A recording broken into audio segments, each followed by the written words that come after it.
ജില്ലാ ഭരണകൂടത്തിന്റെ ഭാഗമായിട്ട് ഇടുക്കി ADM ഇവിടെ എത്തിയിട്ടുണ്ട്. അതോടൊപ്പം തന്നെ തഹസിൽദാർ അടക്കമുള്ള ഉദ്യോഗസ്ഥരുമുണ്ട്. അവർ മാത്രമാണ് എത്തിയിരിക്കുന്നത്. എന്തായാലും ആന സ്വയം മുകളിൽ കയറാൻ സാധ്യതയുണ്ട് എന്നുള്ളതാണ് ഇപ്പോൾ വനംവകുപ്പ് ഉദ്യോഗസ്ഥരും പോലീസും നൽകുന്ന ഒരു മുന്നറിയിപ്പ്.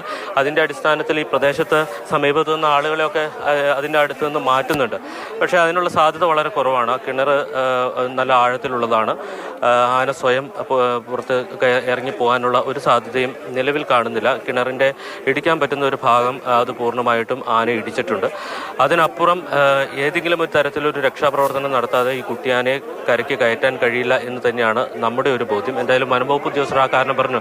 സ്വയം ആന കരയ്ക്ക് കയറാൻ സാധ്യതയുണ്ട് എന്ന് പറഞ്ഞുകൊണ്ട് ഈ സമീപത്ത് നിന്ന് ആളുകളെയൊക്കെ മാറ്റിയിട്ടുണ്ട്. മാധ്യമപ്രവർത്തകരോട് ഇവിടെ നിന്ന് മാറണമെന്ന് പറഞ്ഞു. അതനുസരിച്ച് നമ്മൾ മാറിയിട്ടുണ്ട്. എന്തായാലും ഏതാണ്ട് ഒരു 10 മണിക്കൂറായി ഈ കുട്ടിയാന 6 വയസ്സ് പ്രായം തോന്നുന്ന ഈ കുട്ടിയാന കിണറ്റിൽ കിടക്കുന്നു. രക്ഷാപ്രവർത്തനം എങ്ങനെ നടത്തണം എന്ന കാര്യത്തിൽ ഇതുവരെ ഒരു തീരുമാനമായിട്ടില്ല.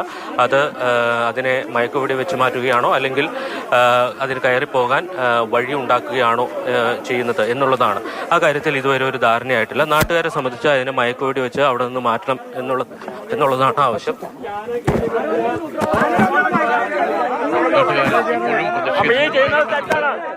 ആനേനെ മൈക്കോടി വെക്കണം.